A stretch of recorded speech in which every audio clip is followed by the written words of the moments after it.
tighten on my pants so they don't fall off. Okay, that's fine. Time to buy a watch. Does anybody know what time it is? 7:15. 7:12. 7:12. We're The good. roads are bad. So yeah, no. Really, I gotta drive back to Chicago. Are you not seeing the whole time? Nope. Heading back. Okay. This thing even work? Yeah. Hey, Tim Ryan, Great for Recovering Alcoholic and Drug Addict. How are we tonight? I also go by R68915. That is also my Illinois Department of Corrections number. First off, I want to thank the town for having me come up here. I travel all over the country, but what was the coolest thing was being able to hear these four ladies share their stories and get up. And the stigma we need to drop. I'll tell you, when I grew up, I never wanted to be an alcoholic or drug addict. I wanted to be a professional water skier and stuntman. I never wanted to be a drug addict. And where are you? You hit on something called trauma. I was in Chicago a year ago, and I saw a gentleman by the name of Dr. Gabor Mate speak, M-A-T-E, Gabor Mate. I highly recommend you watch his videos on YouTube. He's been working with people that struggle with substance abuse for 40 years out of Vancouver, British Columbia, harm reduction, all those good things. And when he meets with someone struggling with addiction, he doesn't say why the addiction, he says why the pain. What is the underlying factors that are causing you to abuse substances? Everybody that struggles with substance abuse has some underlying form of trauma, whether it's emotional, physical, spiritual, sexual, mental health issues. And when I say mental health, it could be panic, it could be anxiety, it could be me. I was a guy with learning disabilities, ADD, dyslexia. I was a stupid kid. It could be bipolar, borderline personality disorder. All those variables, and what happens is a lot of places treat the substance abuse, but they never deal with the underlying trauma. If you don't deal with the trauma, you're dead in the water. They will ultimately go back to using, because that's what we do. We're creatures of habit. We want to numb the pain. And when you take away the alcohol and drugs, all those feelings come up. All those emotions come up. And my emotion is to run, go numb the pain, go get high again. But anyhow, my journey wasn't, I didn't come from a bad family. My dad worked at the Chicago Board of Trade for 26 years for a company by the name E.F. Hutton. When he retired, he was senior vice president and he ran the whole country. In 26 years, my father never missed a day of work. He commuted an hour and a half to work every day. My mom co-founded a company by the name of Market Day, which was a food co-op in a garage in 1974 in Hinsdale, Illinois. Turned into a multi-billion-dollar nonprofit. We're latchkey kids, so we're given a key to get home. We had dinner every night at 6:30. And when I saw Dr. Gabor Mate speak, I'm like, well, where's my trauma? Well, people that are adopted are 48,000 times more susceptible to become an alcoholic or drug addict due to the abandonment issues. I was adopted. My older brother was, he's just a jerk. There was me and my little brother and sister, or a 3/4 Chippewa Indian from the Lac de Flambeau, up by Lac de Flambeau. That's where my little brother and sister are from. So I was adopted. I had learning disabilities. I had an older brother that was a narcissist. He beat me up every day for 8 years straight. And I was molested by a female babysitter at 12 years old. Boom, there's all my trauma. What was my solution? Drugs and alcohol. When I grew up, we grew up on a lake. We were poor growing up. A vacation was put the canoe on the van, go up the Wisconsin River, camp out in canoe for a day or two. That was a vacation. As my parents made more money, we'd go to Florida, we'd go to Colorado, snow skiing. Any sporting event we did, my parents were always there. Where did I go wrong? I can remember being a freshman in high school. I was 6'1", 170 pounds. The only thing I ever excelled at was water skiing. From 14 to 21, I was one of the top-ranked barefoot water skiers in the country. I show skied with the Twin Lake Aquanauts. I did SeaWorld, I did Cypress Gardens, I 3 events skied. But outside of that, I struggled in life. Who can spell the word there? Hello? I'm asking you. Very good. Which one? You guys are a little slow tonight. Good food, too. Thank you. Which one? At 49 years old, I cannot tell you how to use the word there in a sentence. T-H-E-R-E-I-E-R, the other way, throw it out the window. I don't comprehend it. My poor son Max, who drives me around, all right, Dad, let's work on it again. Forget it, Max. I just don't get it. Verbs, adjectives, pronouns, throw those out the window, too. So when I was a freshman in high school, people pop in and go, ha, that's where all the dummies are. So my self-esteem was down. And how did I fit in? I fit in with humor. I fit in with my mouth. I wore the masks. Because the one thing I could never do is put my hand up and say I need some help. And back then in the 70s, 80s, things have changed a lot more. My mom had me get all these tutors. They just didn't work. I didn't want to be there. It bothered me. My mind was racing. I never got on Ritalin or Adderall or any of those things. But alcohol became my solution. At 14 years old, my best friend was 18. He is 6'1", just like me, blonde hair, blue eyes. His birthday's 9/18/65. Mine's 9/19/68. I can tell you his social security number and his driver's license number to this day, because I had assumed his identity, and we're going up to Lake Geneva, Wisconsin, drinking every weekend. I didn't drink to have a couple drinks. I drank to get drunk. I liked what alcohol did to me. At 15 years old, I was at a party, and I was always trying to hang out with the older people, trying to fit in. And I was with my buddy Pat and Brian, and we're at a party, and Brian's older brother Joel was there. He was a senior, some other guys out of high school, and they're all snorting cocaine. Said, you guys want to try some? We said, sure. We each put up $5. We tried one line of cocaine. About 20 minutes later, Pat and Brian were sleeping at Pat's house, went home. I went right up to Joel and I said, man, you got any more of that? He said, yeah, I've got a ½ gram. I'll split it with you. You owe me $25 on Friday. The first time I tried cocaine, I fell in love with it. And that was the rest of high school for me. I got on the work program. I ran pizza restaurants, so I'd get out of school at 10:30 in the morning, go to the pizza shop, flip on the oven, go home, water ski all afternoon, and go flip pizzas every night of the week. But Friday, Saturday, Sunday night, it was party time. But what I started seeing really quick was I didn't have an off switch. See, there's people that can go out and say, I'm going to have 2 beers after work and have 2 beers and go home. See, I don't think like that. Who the hell goes out and has 2 beers? I'm going to go out and have 6 beers. I'm going to have 6 shots. I'm going to start drinking vodka until I pass out or I break out.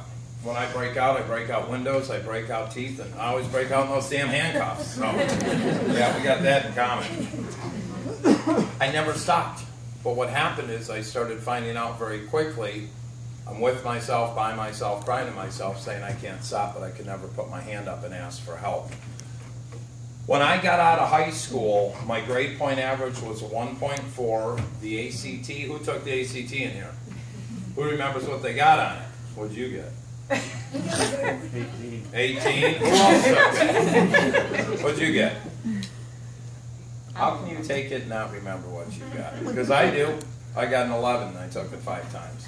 Perfect score is a 36. Yeah, not the sharpest tool in the shed. 29. 29, there you go. But I can also remember I started causing damage to other people. If I took you to my homecoming, I threw you out of the car. If I took you to prom, I went to Chicago and bought cocaine. I never came back. See, because I lived to use and used to live. I never had an off switch. I got out of high school. I had the opportunity to go to college. And that's because they had something called open admission. So if you paid a bill, you could go. So I looked at Southern Illinois University and Northeast Louisiana University down in Monroe, Louisiana. So I chose to go to college in Louisiana, but my priorities were in line. It was the last state to have the drinking age of 18. It was 3-to-1 girl to guys. I could hunt and fish, and they had the best intercollegiate water ski team. Boom, I'm going to Louisiana. I couldn't wait for my mom to get in the rental car and get back to the airport so I could get to the liquor store. And within 2 hours, I drank a 12-pack of beer and a 5th of Jim Beam, and I was drunk. I kept hearing this, Tim, you're a liability.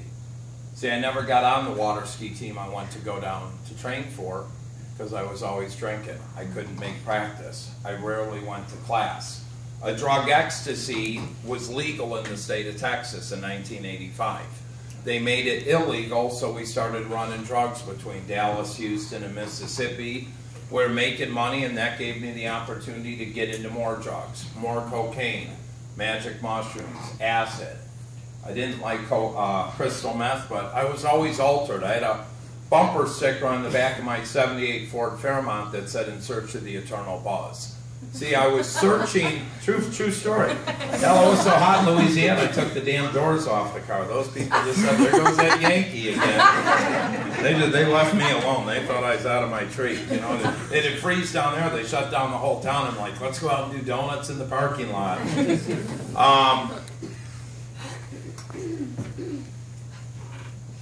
I destroyed everything because I didn't have an off switch. Because I was searching for happiness through drugs and alcohol, when in hindsight, drugs and alcohol were causing all my problems. And happiness comes from within, and I didn't know how to tap into it. I never got on the water ski team. I can remember a beautiful girl by the name of Marion Barber. She wanted to go on a date with me, and it was a Wednesday night. She wanted to go to the Peking Inn. I hear you guys got one down the road over in that town. It's Homa. I should have went and tried that. She wanted to go to the Peking Inn for dinner, and she wanted me to go to church with her. Well, of course, I went to Freddy's bar because it was $5 all you could drink. So I went to the bar and I got drunk. And I can remember the next morning, Miriam came over and she was crying. And she said, "Tim, why wouldn't you take the time to go to dinner with me and go to church?" And I said, "Well, who the hell goes to church on a Wednesday night? The bar had $5 all you could drink. I went to the bar."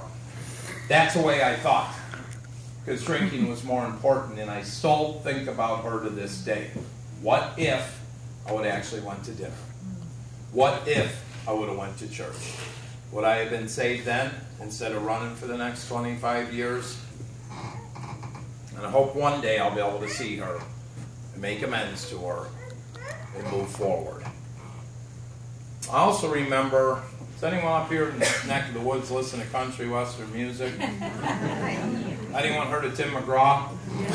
I went to college with Tim, but he didn't go by the name Tim McGraw, he went by the name Tim Smith. And he could play guitar, and I can remember being at a bar, Enoch's Cafe, and it was an open mic, and I overheard one of his friends say, "Why don't you take your father's last name?" See, his father was Tug McGraw, a professional baseball player. And he said, "Because my dad's a loser, he's an alcoholic." If you follow Tim McGraw is also an alcoholic. But he's been clean and sober since 2008. So what that shows me is the disease of addiction is hereditary. It gets passed down generation to generation. But it also showed me the stigma of addiction back in 1986, 87, that he didn't want people knowing who his father was because his father was a drunk. His father was an alcoholic. 1956, the American Medical Association declared alcoholism a progressive and chronic disease that will kill you. It is a disease, and unfortunately, quit drinking, you loser. You got a family to take care of. You chose to do drugs. It's your fault. It's the most moronic thing I've ever heard in my life. And it is. But the problem is that's the way we look at it. It's because we watch too many movies and we listen to what other people say. We don't follow the data. We don't educate ourselves. It's easier to get on social media today and judge somebody.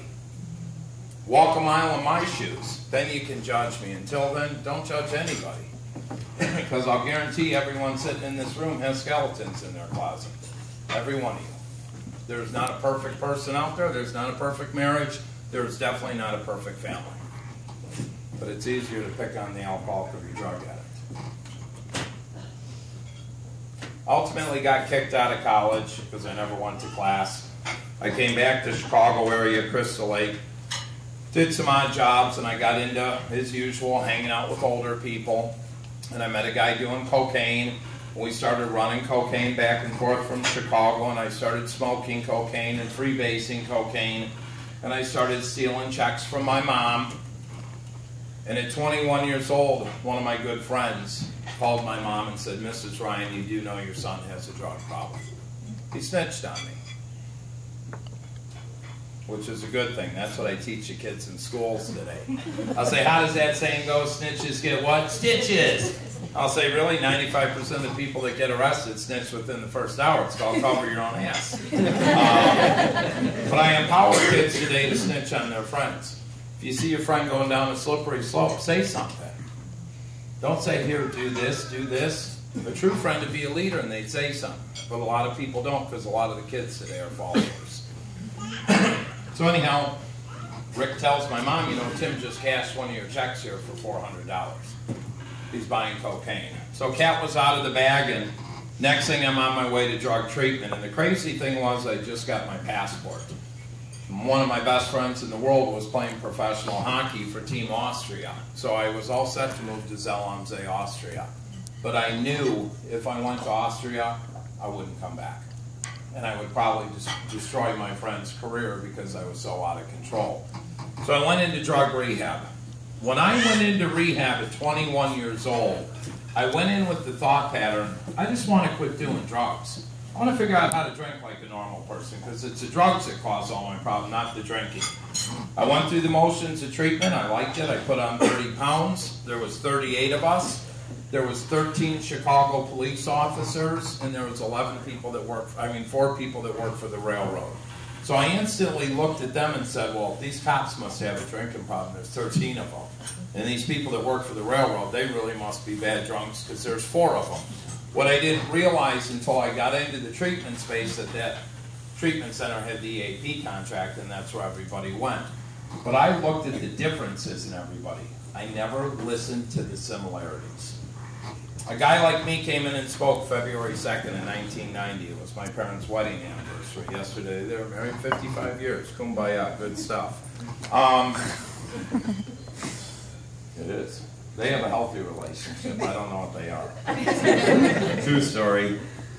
Guy came in and spoke. He shared his story, and he looked at all 38 of us. And he said, one of you will be sober in a year, and a third of you will be dead. And right away, I put my hand up. I said, excuse me, sir, there's 38 of us. He said, listen to me, kid. One of you will be sober in a year, and a third of you will be dead. And it scared me, and I said, what do I do? He said, don't drink, go to meetings, get a sponsor, work the steps. Okay, sounds easy enough for me. When I got out of treatment, my father sat me down. And it still hurts me to this day. He looked at me and said, Tim, where did Mom and I go wrong as parents? And I said, you didn't. I said, you guys are the greatest parents in the world. And he said, oh, I know that. Where are you going with this one, Pops? See, that little cult called Al-Anon got to my mom and dad. And he said, Tim, while you were in treatment, your mother and I got some help. And he said, what I learned is I didn't cause your disease, I can't cure it, and I can't control it. And he said, let me tell you something, son, I'm not going to contribute to it either. He said, Tim, you're welcome to come home, but the day you start drinking, you're out of the house. Deal. So I started going to the Chris Lake Alamo Club every day and hanging out, and I'd go to 4 or 5 meetings, and they say, get a sponsor, work the steps. So I'd put my hand up, I'm looking for a sponsor, and nobody would pick on me. I'd be like, yes, got away with it again. See, I'm the guy that thought I could get sober through osmosis. If I hang out with sober people, I'll get sober. It doesn't really work that way. There's an old saying, if you sober up a horse thief, what do you have? You have a sober thief. So you have to teach that thief how to actually get a job, pay bills, pay rent, and quit stealing things. It's the same thing with alcoholism or drug addiction. If you take away the alcohol or drugs, those were my solution. In hindsight, they caused all my problems. You take those away, I still got my twisted thinking. And if I don't apply anything to work on my thinking, I will go back to drinking and using drugs. It's just it's a fact. It's a matter of time, at least for me. So I started an asphalt seal coating business. I started barefoot water ski school with my buddy. Things were going great. I started competing in barefoot water skiing. I won Illinois State. I won Michigan State. I won Wisconsin State. I slotted to win the U.S. Nationals that year, and at the Midwest Regionals, I blew out 3 discs in my lower back, and my career was over. And Dr. Wu introduced me to a wonderful drug called Vicodin. Here, take 300 of these a month, you'll be fine. You're supposed to walk like a monkey. Really? I really didn't like Vicodin at the time. A guy came up to me in one of those meetings about 6 months in, and he looks at me and says, you, my friend, are the stupidest person I've ever met. I heard that a lot in life, too. I said, really? Why is that? He said, kid, nobody's going to come up and be your sponsor. You got to go ask somebody. Really? That's how this program works?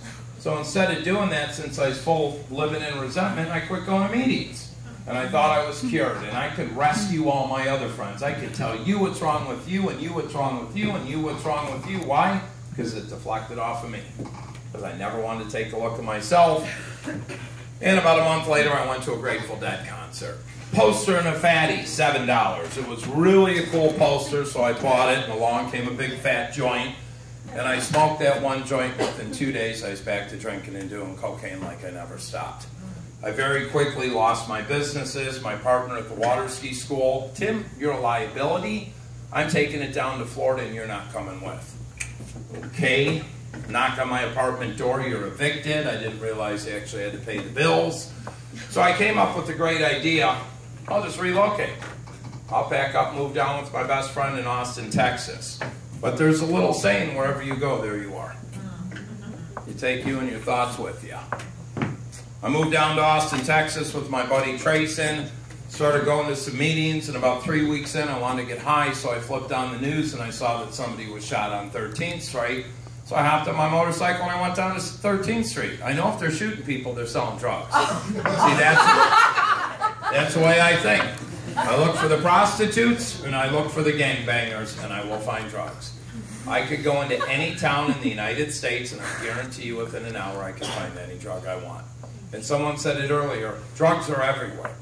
It is easier today for a kid to get a prescription pain pill, a bag of heroin, a bag of crystal methamphetamine than it is a 6-pack of beer or a pack of cigarettes.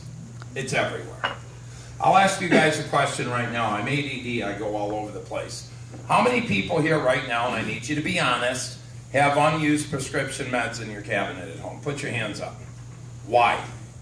We'll need them later. Why? What'd you say? You might need them later. You might need it later. No shit. Go to the doctor.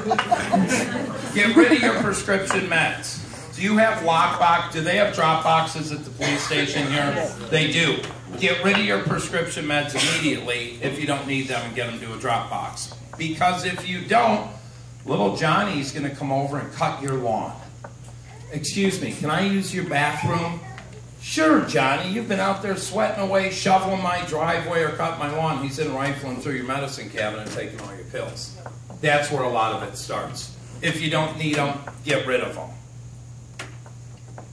Realtors selling houses now are demanding that families do not have meds in the house, because people are actually going in acting like they're buying a house to go through your medicine cabinet. Oh, my Johnny wouldn't do that. Yes, he would. And so would Susie, or so would his friend Ben. The nicest kid your son or daughter's friends with is usually the troublemaker. The nicest one, the politest one, because that's what I was.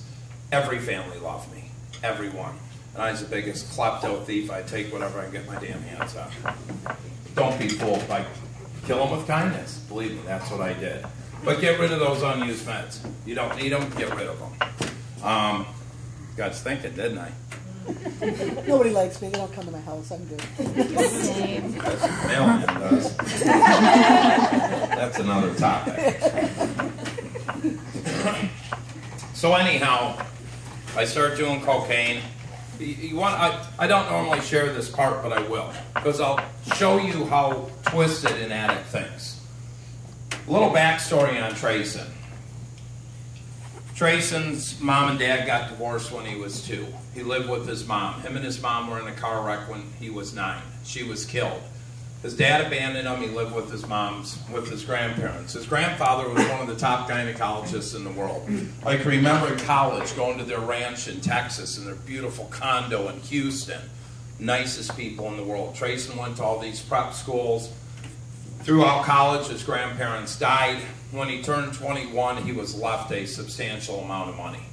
When he went to collect on it, the millions of dollars were gone. His uncle had embezzled all the money and lost it in the oil fields. And he was left with 75 grand. And he bought 2 houses. And one of them he rented out, and it paid the mortgage payment. And he took his house and turned it into a 3-flat. We lived in one part. A little country western singer by the name of Kelly Willis rented a room, and another guy. And he had started a little company called Dirt Co. So I'm doing cocaine. It's about a month away from Christmas, and I want to get Trayson something. So here's how an addict thinks. You know what? Trayson's got good credit. So I took his credit card and his ID, and I rode to Circuit City on my motorcycle. And I filled out a credit app, and I put him as the co-signer. And those idiots gave me $1,500 credit. So I went and bought a $1,500 video camera. I hopped on my motorcycle. I went to the pawn shop. I pawned it right away for $350. I went to the Harley Davidson dealer and I bought Trayson this really badass custom buck knife, $150, and I spent the rest on cocaine. I can remember that Christmas morning, Trayson waking up, and I gave him this gift, and he's, God, TR, how did you save the money to do this? He was so grateful I did that. Now, my thinking was, I'm going to get sober after New Year's, I'm going to get a job, I'm going to take my paycheck, I'm going to get the camera out of the pawn shop, and I'm going to return it, and he'll never know. I forgot they send you a damn bill in the mail. And I did. I came home from work one day. I started marketing cable television with these guys that were sober, and I come home, and there's Trayson on the front porch with my bags packed crying. TR, how could you do this to me? You're my only family, and you screwed me over. He said, get your stuff and get out. And 2 days later, he had me arrested. So I got to spend a month in the Travis County Jail. And being an all-black deck, and I'm the only white guy there, it didn't go too well, I'll tell you that. Got my butt kicked a few times. I had the privilege of sleeping on the floor next to the commode because they would not let me sleep in a bunk. Couldn't wait to get out of there. It took me 20 years to make amends with Trayson. And the cool thing was, a year ago last August, I had to fly down to Austin, Texas to do an intervention, and I got to spend 3 days with Trayson. And it was like nothing happened. And that's only due to living a life of recovery today that I was able to mend those fences and that bridge. But we'll get into that down the road. So anyhow, I hightailed it out of Texas. I had a warrant out for over 20 years in the state of Texas. I was actually in Argyle 3 weeks ago and speaking at some schools and doing some forums, and it was nice to be in the state legally and not have to worry about getting picked up at the airport because I always was looking behind my shoulder. So I started marketing cable television door to door with these people that were sober, and we're all over Michigan, Houghton Lake area, and ended up in Buffalo, New York, and Colorado, and California, and down to Florida. And a year later, I started my own company. Now, I'm with a bunch of sober people, thinking I can stay sober. As soon as I went to Buffalo, New York to start my own company, the first night I was in a hotel, I got a bottle of booze, and I got drunk. And I shacked up with a lady that the year prior, her ex-husband had worked for me, and I showed up at her house with a bottle of Captain Morgan, and I never left. Started TR Enterprises International Limited. Within 6 months, I had 60 people working for me nationwide. I had the third largest cable marketing company in the country, and I was making about $25,000 a week free and clear at 22 years old. My dad always had a philosophy, you make interest on your money, you don't pay interest. I never thought like that. I live for today, I live for the moment, and as soon as I started making money, I always thought, now I can start drinking and using drugs like a normal person. And I went right back to doing cocaine and drinking. And about a year later, I buried the business, and the 60 people that worked for me were all out of jobs, and I hightailed it back to Crystal Lake, $80,000 in debt, owing the IRS, lost $250,000, and for some reason my parents let me come home, and my MO, go back to meetings. And I met this guy at a meeting, and he said, you know, I've got a possible job for you. And I showed up to the job interview, and he's got 2 desks set up in his basement, and he's wearing a suit, and I'm like, who the hell wears a suit to work in their own house? But I'll go with it. But as I'm interviewing with Bob, I noticed a book on his desk called A New Pair of Glasses, which is wrote by Chuck C. It's a recovery-related book. So I kind of compartmentalized that, and I'm talking, I said, what do you do? And he said, well, I'm a headhunter. I said, what the hell's a headhunter? He said, well, I get jobs for people in the computer industry. Back then, we were called data processing recruiters. And I said, great. I said, how do I make money? He said, well, basically, I've got 30 clients, and you cold call, and if you get a candidate and we place them, we'll split the fee. And he had a board, and it said $180,000. I said, what's that? And he said, well, that's how much money I've made this year. I said, it's the end of March. He said, I know. I said, I think I want a job here. He said, well, he said, I don't know if I'm interested in hiring you. And I said, Bob, you're sober, aren't you? And he goes, how do you know? I said, I saw the book by Chuck C. He said, yeah, I'm 7 years sober. Why, are you? Yeah, I'm 2 years sober. He said, you're hired. I wasn't 2 days sober.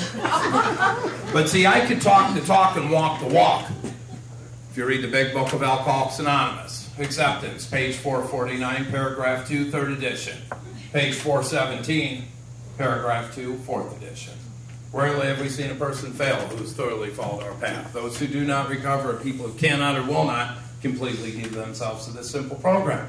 Usually men and women are constitutionally incapable of being honest with themselves. That's me. A lot of people can talk recovery, they don't know how to live it. And that was me. So Bob hired me. Man, my first month I made $9,000. 5 months in I made $50,000. What'd I do? Come on, class. Went right back drinking, doing drugs. Bob didn't care because if I made $50,000, he made $50,000. About 3 months later, I had the opportunity to go work for one of our clients, a management consulting firm in Chicago, and I got the job. I always had work ethic. I've worked since I was 9 years old. My dad didn't give us anything. You want it, you go work for it. He was dirt poor. You need gas for the boat, go rake the leaves, I'll give you $5. So I started working in his buddy's bar at 9 years old. Probably wasn't a good idea. I drink beers in the cooler. But anyhow, I did. And I think that's where it all started. But I get this job at this management consulting firm, and it was about an hour from my house. If my boss was in at 6:30 in the morning, I was in at 6. If he left at 7 at night, I left at 7:30. I was always in before the boss, and I never left until he left. So my boss thought I was the next best thing to sliced bread. And I negotiated a deal. I think it was $3,000 a head commission I got, or $5,000. They thought I'd hire about 2 to 3 people a month. I was hiring 20 to 30 people a month. So very quickly, I'm bumped up to a $250,000 base salary. I'm 26 years old. I've got a brand new Harley. I've got a brand new ski and antique boat. I've got a brand new custom white Jeep. I'm with myself, by myself, crying to myself every night. I had all these things that made me feel good, and I was the loneliest person in the world. See, there was a Bennigan's restaurant where I'd interview everybody at. I'd interview you at noon, 1, 2, 3, 4, 5, 6, so I could drink all day. And I'd have some cocaine delivered, and I'd go home and I'd finish my cocaine about 10, 11 at night, and I'd be slamming enough vodka, hoping to pass out by 2 so I could get up at 4:30, get in the shower, and get to the office. And that's the way my life went. And I walked into work one day, and there was a beautiful lady sitting behind the front desk. She had a peach outfit on. I walked in with my smart mouth, and I said, "Hey, Peachy, how are you?" She said, "I'm good." I said, "Who are you?" I said, "I'm Shannon Hoban, the new receptionist." "Who are you?" "I'm Tim Ryan. I am the director of recruiting." She goes, "Oh, you're the jerk that didn't want to hire me." I said, "What are you talking about?" She goes, "Weren't you looking to hire a personal assistant a month ago?" I said, "Yeah." She goes, "Weren't you given my resume?" I said, "Are you the banker lady?" She said, "Yeah." I said, "I don't like bankers. I never called you in for an interview, but I'll make it up to you. I'll take you out for a drink." See, I was the guy that would get a $10,000, $20,000 commission check, and I'd go to the currency exchange and cash it. $10,000, they're taking $500 because I didn't want to wait for it to clear 5 days in the bank. That's how delusional I was. I had all this money in my pocket, all this stuff, payments on everything. Most miserable person in the world. The other thing that happened at my job was my ego got really big. Because everybody I was hiring had MBAs or PhDs from schools like Cal Poly, Berkeley, Harvard, Yale, MIT.